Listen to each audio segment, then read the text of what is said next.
తెచ్చుకున్న పువ్వాడ అజయ్ గారు ఉన్నారు. అవన్నీ కూడా వాపస్ ఇచ్చి ఆ ప్రజల్ని మేము కాపాడుకోగలుగుతాం. మీరు ఎంపీ కావాలనుకుంటున్నారు. ఖమ్మం నుంచి ఎంపీ కావాలనుకుంటున్నారా? ఎంపీ కావాలనుకుంటున్నారా?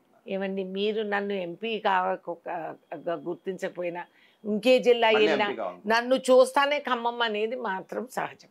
హ్మ్. నేను పార్లమెంట్లో ఉన్న రోజులు నా పేరు పెట్టి కూడా పిలిచేవాళ్ళు కాదు. హే ఖమ్మం, హలో ఖమ్మం, రా రా రా అని అనేవారు.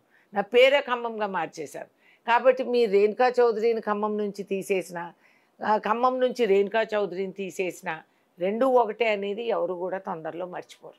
ఇంకొక 20 సంవత్సరాలు. ఫైనల్ క్వశ్చన్, అసలు మీ రాజకీయ గోల్ ఏంటి? ఎందుకంటే ఇంతకు ముందు ఎంపీ అభ్యర్థికి ఉండాల్సింది ఇది, ఎమ్మెల్యే అభ్యర్థికి ఉండాల్సింది ఇది అని చెప్పారు.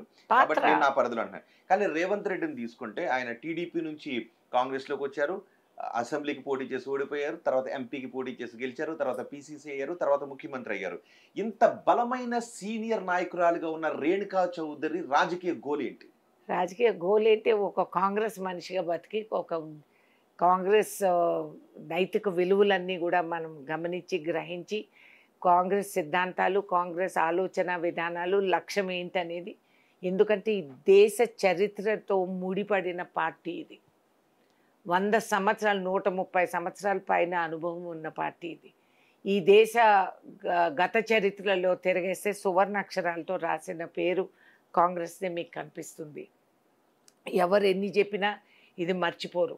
ఖాదీ అనే వస్త్రం మేము కాంగ్రెస్ గురించి అడగలేదు, మీ రాజకీయ అంతిమ గోల్ ఏంటి? నా అంతిమ గోల్ అంతే, to live like a very good citizen.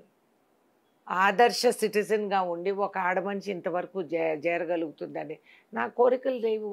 నాకు సీఎం అవ్వాలి, పిఎం అవ్వాలనే కోరికలు నాకు లేవు. సో ఇప్పుడు ఎవరైతే కాంగ్రెస్ ఖమ్మం టికెట్ కోసం అప్లై చేశారో వాళ్ళకి మీరు ఏదైనా విజ్ఞప్తి చేస్తారా ఇప్పుడు ఆర్టీవీ కెమెరా సాక్షిగా? విజ్ఞప్తి చేసేది ఒక్కటే, ఖమ్మం జిల్లా కాంగ్రెస్ జిల్లా. ఇది మీరు గుర్తించాలంటే గతంలో పనిచేసిన కార్యకర్తలందరినీ మీరు గ్రహించాలి, గుర్తించాలి, గమనించాలి. కార్యకర్తలందరినీ కలుపుకొని, ఎందుకంటే మేము ఎదురీత ఇన్ని సంవత్సరాలు బీఆర్ఎస్ యాంటీగా, బీజేపీకి యాంటీగా, కమ్యూనిస్టులతో కూడా ఘర్షణ పడిన రోజులు ఉన్నాయి. కాబట్టి అక్కడ వేసిన పునాది ఓన్లీ కాంగ్రెస్. మీరు గ్రహించి అది మీరు ఆహ్వానిస్తే కానీ మీకు కూడా. ఉదయపూర్ డిక్లరేషన్ కి కట్టుబడి మీ కుటుంబ సభ్యులకి టికెట్ అడగొద్దు అని చెప్తారా? నేను అవన్నీ చెప్పనండి. ఉదయపూర్ డిక్లరేషన్ చెప్పేదానికి నేను లేను, ఇప్పుడు అనేదానికి అంతకంటే లేను. ఈ నిర్ణయాలు చాలామంది ఉన్నారు మాకు, ఇన్ఛార్జీలు, అబ్జర్వర్లు, కేంద్రం. సో వాళ్ళు చూసుకుంటారు. I'm not disturb. So final గా ఖమ్మం నుంచి పోటీ చేస్తున్నది కాంగ్రెస్ పార్టీ నుంచి రేణుకా చౌదరి.